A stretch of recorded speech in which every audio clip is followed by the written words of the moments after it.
বহু চড়াই উতরাই পেরিয়ে এনটিভি আজ দর্শক প্রিয় জনপ্রিয় বাংলাদেশের বেসরকারি টেলিভিশন স্যাটেলাইট জগতের একটি অন্যতম একটি।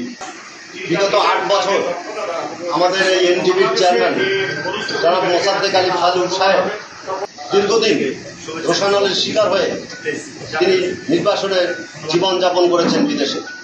বহু ধরনের চড়াই উতরাই পেরিয়ে সে আজ এই এনটিভিকে কখনো হাতছাড়া করেননি। আইনগুণের যিনি সকলকে আগলে রাখবেন মুজিবুর রহমান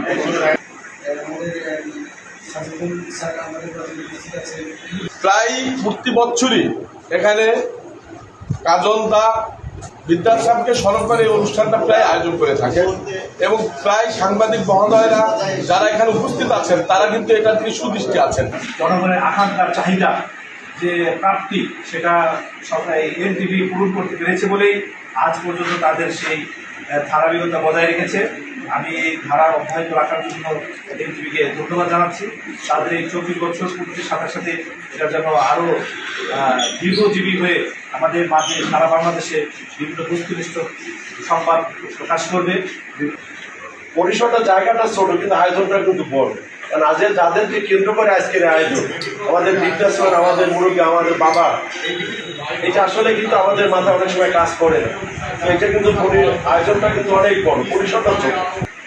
বিভিন্ন মানব সৃষ্ট দুর্যোগ, বিভিন্ন প্রাকৃতিক দুর্যোগ, বিভিন্ন দুর্যোগ উপেক্ষা করে আজকে এনটিভি সাফল্যের সাথে আজকে এখানে এসেছি। এনটিভির গত বছরে আমার একটাই বক্তব্য ছিল যে আসলে এনটিভি খুব দুর্বার গতিতে এগিয়ে চলা একটা টিভি ছিল। আমাদের এই রাষ্ট্র সকলে আমরা আসুন, আমরা একটা নতুন বাংলাদেশ বিনির্মাণের জন্য এই আজকে একটা শক্তিশালী হাতিয়ার এনটিভি আরও শক্তিশালী হোক। এনটিভির আজকের পরবর্তী প্রোগ্রামে এনটিভিকে জানাচ্ছি অভিনন্দন, শুভ জন্মদিন।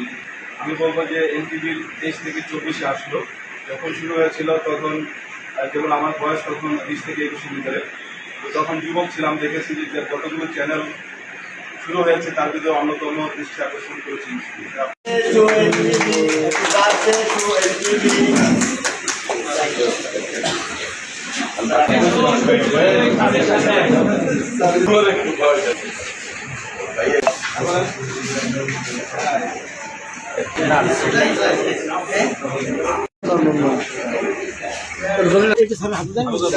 স্যার ওটা উপকারী কাজ স্যার, ও উপকার করে কিন্তু আর পিঠের ছাল থাকে না।